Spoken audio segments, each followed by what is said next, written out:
Baiklah, ini adalah tampilan dari software Mindscape 5.7. Oke, di mana ini adalah menu dan ini adalah toolbar yang ini semacam shortcut dari menu ini sehingga bisa kita tampilkan dengan bentuk dari logo masing-masing fungsi. Oke, nah yang pertama kita akan lihat dulu modul yang bisa kita gunakan karena di 5.7 ini kita import modulnya dari awal ya. Jadi kita ke file, plugin manager.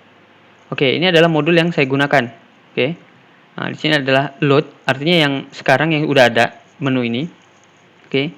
Kemudian pluginnya, oke. Jadi ini adalah semacam mother case-nya. Jadi ini awalnya dari core ini nanti ada banyak lagi dalamnya, block model, drag line, pit optimization, open cut, strat model. Oke. Ini adalah pilihan-pilihannya sebelumnya. Oke, license-nya ini adalah digunakan satu kali, total license-nya ada 1. Jadi satu PC digunakan satu kali ya. Nah, ini adalah load and startup. Jadi kalau saat membuka software ini akan terbuka kembali. Oke, jadi ini saya aktifkan itu core, block model, drag line, geostatistic, haulage, open cut, pit optimization, plot designer, ring design, schedule, strat model, survey. Ini sesuai kebutuhan ya. Kalau misal dari awal ternyata kita baru mau mengerjakan strat model dulu gitu atau open cut dulu, jadi mau dipakai yang mana aja, salah satu aja karena di dalam plugin ini fungsinya itu udah include ya, jadi termasuk ke dalamnya. Oke, jadi kalau mau disamain itu seperti ini modul yang saya gunakan. Oke. Kemudian kalau udah ini kita close, kita buat project baru, kita pilih file, kita new, kita project. Nah, ini adalah tampilan UI dari awal saat kita akan membuat project. Oke, jadi name-nya misal kita buat Mindscape Call. Oke, deskripsinya bisa kita copy. Oke, atau kalau mau nambahkan di sini ya site-nya, ikonnya, logonya segala macam. Oke, karena ini pelatihan ini kita kosongkan aja. Kalau mau ditambahin itu boleh ngambil dari sini. Oke, mau tambahin icon perusahaan, icon klien dan sebagainya. Sementara untuk origin, easting, northing dan elevation-nya ini kita kosongkan. Oke, jadi kita kosongkan ini karena kita akan nanti import data sendiri. Oke, data survei, data berbentuk CAD. Oke, DXF. Data hasil data survei yang sudah dibuat. Oke, menjadi kontur.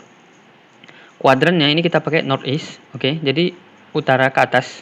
Oke, kita akan ini software ini akan membuat jadi ke atas ini selalu ke utara. Oke, nah ini ada current unitnya. Current unit ini yang akan kita gunakan. Oke, jadi ada beberapa yang biasanya dirubah di awal, tapi kalau misal nanti dirubah seiring mau sambil bekerja itu bisa, ini tetap bisa dibuka lagi. Oke, tapi kalau di awal itu biasanya yang saya ubah itu di sini area kita nggak hektar. Oke, area ini kita ganti ke square meter. Oke, meter persegi. Oke, kalau kubik meter itu meter kubik ya, volume. Kalau square meter ini satuan luas. Density-nya, oke, density kita ganti ton. Oke, ton CU meter. Oke, jadi dalam satunya nanti dibagi ke dalam ton ya. Oke. Kemudian kita ke energi. Energi nih kita pakai kilokalori. Oke. Karena di satuan batu bara kan kalori ya. Kemudian kita ke bawah lagi. JPEG ini kita nggak punya data bore-nya ya. Jadi the bore JPEG logging-nya nggak ada, jadi nggak pakai. Ini ada API ini gamma ray. MV ini spontaneous potential, persen, milimeter, degrees, ini kemiringan, gram per sesi density, ini meter, ini CPS, count per second.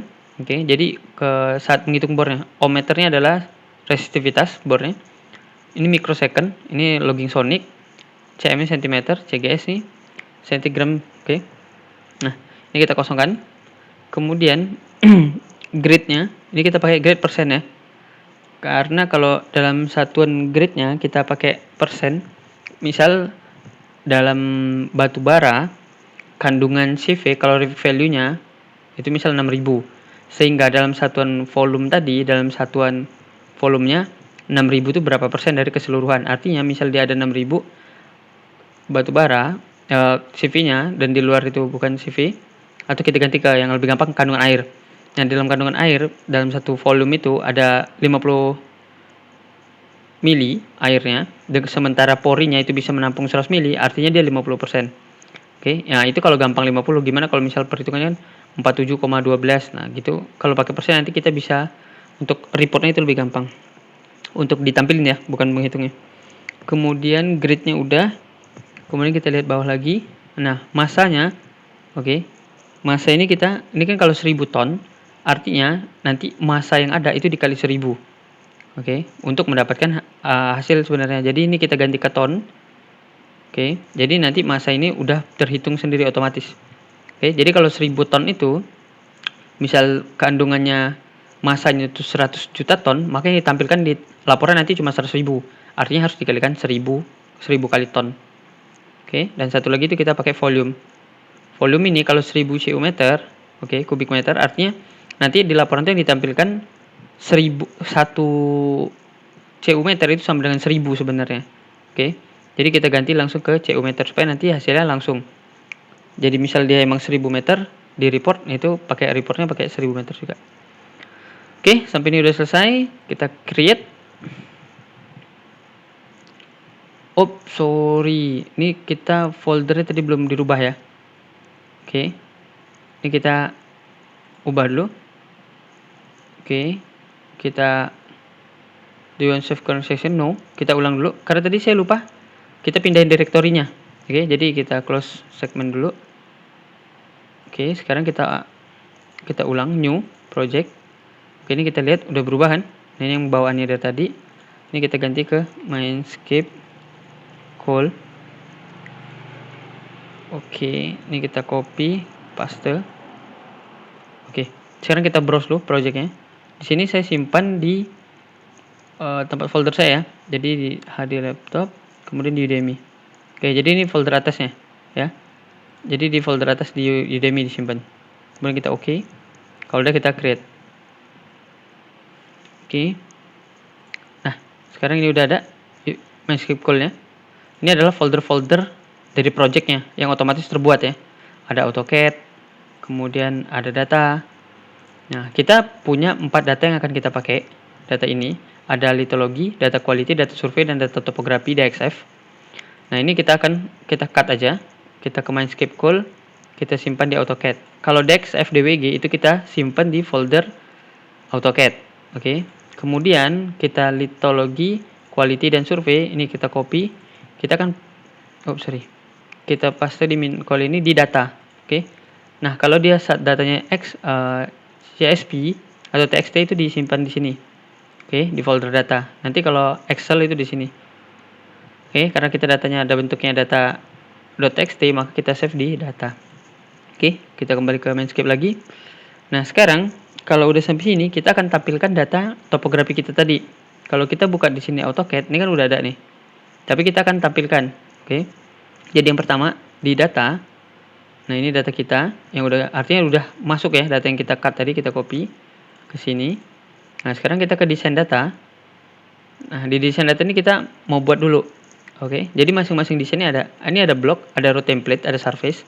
Di mana block dan row template ini nanti digunakan untuk perhitungan modelingnya ya. Kalau row template ini nanti untuk membuat template jalan. Oke, jadi di awal kita bikin dulu desain data, kita klik kanan, new design file. Oke, penamanya kita urutin ya. Jadi setiap langkahnya kita bikin nama supaya nanti saat kita mencari datanya di mana itu lebih gampang. Kalau nanti udah terbiasa, itu pakai nama aja. Jadi udah tahu tahapannya yang mana yang kurang gitu. Jadi kita buat 01. Oke. Kemudian di sini kita bikin project. Oke. Kalau sudah di ini project, kemudian yang kita biarkan ini kita pakai dimensi 3D, kuadrannya northeast yang kita pakai tadi, internal unitnya kita pakai meter ya. Kita oke kan. Oke, ini udah jadi file desainnya, ini kosong.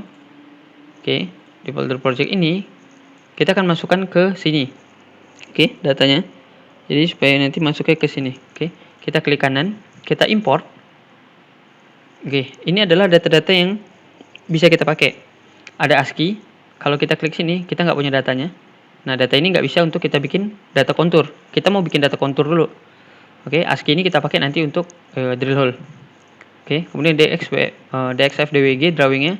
Di sini kita punya data kan. Nah, jadi tinggal klik. Nah, ini otomatis sudah ada. Kalau copy di sini udah berhasil di sini, maka datanya akan langsung muncul topografi. Sama ini. Kemudian pilih topografi, search layer kita ganti. Oke, kita klik titik 3, kita ambil yang topo digital. Kita apply. Oke, ini outputnya ya. Jadi output ini kan kita udah buat nih desainnya. Jadi nanti kita akan simpan di dalam file desain ini. Oke.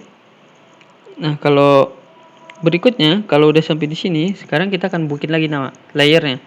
Seperti ini, Kero template. Nah, ini layer nih namanya. Template layer. Kalau ini kan masih kosong. Di blok juga kosong. Oke, di 01 project nih kita buat di sini 01 kontur ori. Oke, kita tulis saja kontur ori. Kemudian maintain separate layer ini kita unchecklist, karena kalau enggak nanti dia file dibikin yang baru, ada data kontur ori, ada topodic. Oke, jadi kita bikin satu aja, jadi cuma ini hasilnya nanti. Color mapping ya kita pakai standar, lens mapping kita pakai standar. Dah. Jadi untuk pembuatan ini cuma menggunakan di tab yang ini. Tab selain ini nggak dipakai ya. Ini kan ada tab AS2, Genio, M2 Block, Microlink Plot, Surpak dan lain-lain. Itu nggak kita pakai. Kita cuma pakai yang ini aja. Oke. Nah, kalau udah sampai di sini, parameter udah diisi semua. Oh ya, ini lupa. Append ini artinya itu menimpa ya, semacam override. Oke, jadi kalau override itu dikosongin baru diisi. Tapi kalau append ini ditimpa, filenya ada, dibikin lagi. Misal ada kontur warna merah, dimasukin lagi kontur kuning, masukin kontur biru. Kalau override itu kan kontur merah tadi berubah menjadi kuning gitu. Ini di append. Oke, sudah sampai sini. Kemudian kita klik OK. Ini diproses. Nah, kalau di sini checklistnya hijau artinya prosesnya berhasil tanpa ada masalah.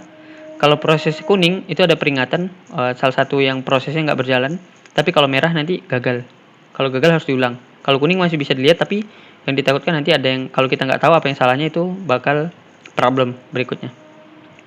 Oke, nah sekarang kita lihat nih project, kita buka kontur ori. Nah, ini adalah data konturnya nih, data kontur UP kita ya, yang mau kita pakai. Kemudian kalau kita mau lihat ini bersusun kontur itu pakai di sini. Oke, annotation-nya. Oke. Oh, sorry. Nah, ini kita annotation kita ganti dulu. Sekarang kita mau pewarnanya. Kalau gini kan kalau mau geser itu tinggal pakai keyboard. Kalau mau rotate itu tahan mouse scrollnya terus ke atas ke bawah gini. Cuma kalau gini kan kita susah ngeliatnya. R untuk set view, kita klik di sini satu kali, tekan C di keyboard. Nah, kalau udah gini baru bisa muncul karena terkunci dia. Oke. Nah, kalau ini kan kalau sekilas kita sulit juga kan mau ngeliat yang mana yang lebih dataran tinggi, dataran rendah, ngeliat gini. Kita ke visual override, yang ini gambar kacamata. Oke, view project, atau kalau mau Windows semua data nanti kalaupun ada berapa data itu ngikutin rainbow style gini. Oke, kita pakai yang ini.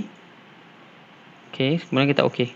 Nah, dari sini kita udah bisa tahu sistem rainbow itu adalah ungu yang paling bawah, Meiji Kuhibinyu, merah yang paling atas. Jadi ini daerah tinggiannya di sini. Ini tinggi, ini tinggi, ini tinggi. Jadi kalau mau ngeliat gini. Tuh. Ya kan? Nah, yang ungu ini adalah yang paling bawah. Ya. Nah. Oke. Oke, pembuatan untuk project dan import data awal itu kita selesai sampai di sini. Berikutnya kita akan membuat digital terrain model.